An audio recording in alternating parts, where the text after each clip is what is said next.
Good evening and welcome to the World in Perspective, the space we will analyze the international events that define the course of the planet.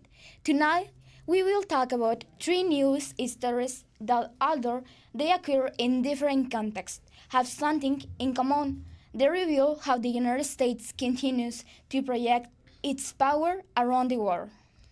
That's right. From the tense relations with Colombian President Gustavo Petro to the renewed military presence near Venezuela and controversial speech by the USA general that has raised alarms within the country itself. Three stories that not only show the present, but also invite us to look back to the era of the Monroe Doctrine and Manifest Destiny, ideas that shaped U.S. foreign policy and that seem to be still very much alive today. We begin in South America. Relations between the United States and Colombia are going through one of their most delicate moments. On September 27, Washington revoked the visa of Colombian President Gustavo Petro, following his remarks on the UN General Assembly, where he harshly criticized Israel and compared its actions in Gaza those of 20th century totalitarian regimes. Petro called Israel actions genocide and urged powers to stop financing the war. Shortly after, the State Department confirmed that his visa had been cancelled, though without offering a public explanation. From Bogota, the Colombian government responded with indignation. The president accused the United States of violating international norms and using its diplomatic powers as an instrument of political punishment. Some of his ministers even renounced their own U.S. visas in protest. These types of tension is not new. Since the 19th century, the United States has sought to maintain influence over Latin America, relying on the Monroe Doctrine, the idea that Americans is for Americans. Only in practice, it means American for the interest of the United States. My pronouns are USA. My pronouns are USA. How about it, huh? My name is Ted Cruz, and my pronouns are kiss my ass. And today, although the strategies are different, there are no longer direct invasions, but rather diplomatic decisions, sanctions, or financial control.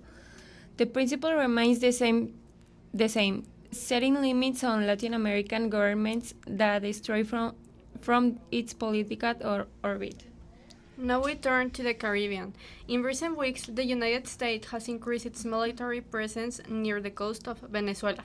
The Pentagon confirmed the deployment of warships and F-35 aircraft, arguing that they are for anti-narcotics operations. However, analysts and politicians in the region maintain that this is a pressure maneuver on Nicolas Maduro's government, amid renewed tensions over the elections scheduled for the end of the year. The deployment is the largest since the 1994 and coincides with a series of economic sanctions against senior Venezuelan officials. Some opposition leaders have even interpreted the action as a sign of Washington's support for a possible regime change.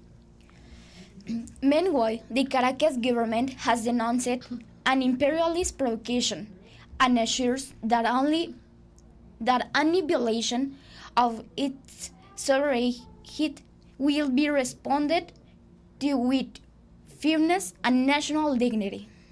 Here we clearly see how the idea of the manifest destiny lives on. That 19th century concept held that the United States had a divine duty to expand its political, economic, and moral influence over the continent. Today, it does so not through territorial annexations, but through military bases, sanctions, and strategic operations that seek to restore democratic order, but under its own rules. And this is also connects with the Monroe Doctrine, although its rhetoric was about continental protection, in practice it became a tool of intervention and control. What was once justified as defense against Europe is now applied against Latin America governments considered uncomparative. In the United States, a recent speech by a senior Army general has generated controversy and concerns. During a conference in Virginia, the general states that the armed forces must prepare for internal threats and defend the nation from enemies that don't always come from abroad. His words were interpreted by many as a call to threaten military positions within the country itself, amid growing political polarization. Some media outlets even revealed that the general proposed renaming the Department of Defense as the War Department. In his words, remember the true nature of military duty. The speech has been harshly criticized by civil rights groups and members of Congress, who warn of the risk of rhetoric that can justify internal violence and repression in the name of national security.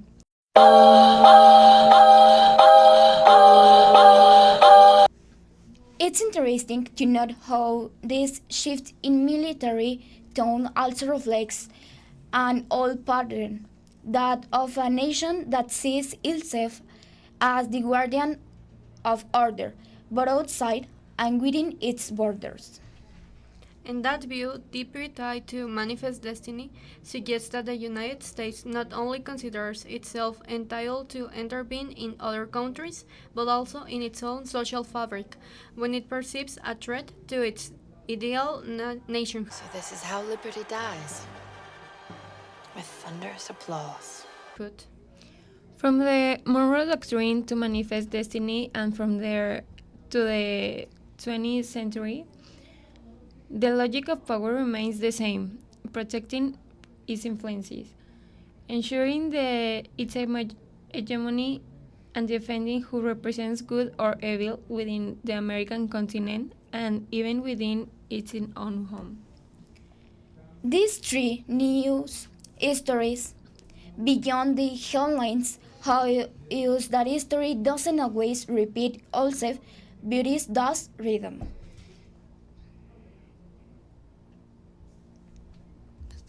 From the Monroe Doctrine to Manifest Destiny, and from the forms change, these codes are updated, but the principles of power, control, and influence continue to guide United States foreign policy. From Colombia to Venezuela, and now within its own territory, the imprint of the Monroe Doctrine and Manifest Destiny continues to mark the political map of the hemisphere. This was War in Perspective. Thank you for joining us, and remember, understanding the past is the best way to understand the present. See you next time.